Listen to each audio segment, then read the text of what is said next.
এখানকার শ্রমিকদের যেন দম ফেলারও সুযোগ নেই। নির্ধারিত ৮ ঘন্টা কাজের পরেও দিতে হচ্ছে অতিরিক্ত সময়। আর এই ব্যস্ততা লাখো মানুষের ঈদ যাত্রায় স্বস্তি এনে দিতে।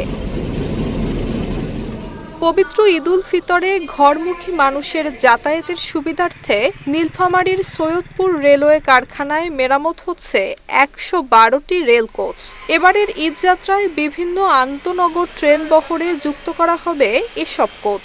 ঈদ উপলক্ষে আমাদের ১০০+ গাড়ি টার্গেট দিয়েছে, তাই আমাদের এখানে ওভারটাইম, শুক্রবারের ডিউটি মানে হলিডে সব কিছু করে আমরা অধিক পরিমাণে পরিশ্রম করে আমরা গাড়ি আউটটান দিচ্ছি। কিন্তু আমরা এই কারণে আউটটান দিচ্ছি, আমাদের এতে অতটা কষ্ট লাগতেছে না, কারণ সবাই যেন ঈদে আনন্দ করে গ্রামের বাড়ি যেতে পারে, এই কারণে আমরা বেশি করে পরিশ্রম করছি। এতে আমাদের কোনো খারাপও লাগছে না, কোনো ইয়েও লাগতেছে না। আমরা চাচ্ছি যত দ্রুতই হোক আমরা গাড়ি আউটটান যেন দিতে পারি। Lily ultra soft serum gel, যা গভীর থেকে স্কিনে দেয় ৩ গুণ সিরাম হাইড্রেশন। সিরাম জেল হাইড্রেশনে ব্রাইট থাকো সব সিজনে।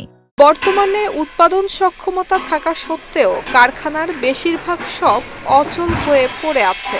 এছাড়া কর্মকর্তা কর্মচারী এবং শ্রমিকদের পদ সংখ্যা ২,৮৫৯ হলেও কর্মরত মাত্র ৭১০ জন। জনবল সংকটের কারণে ব্যাহত হচ্ছে মেরামতের লক্ষ্যমাত্রা অর্জন।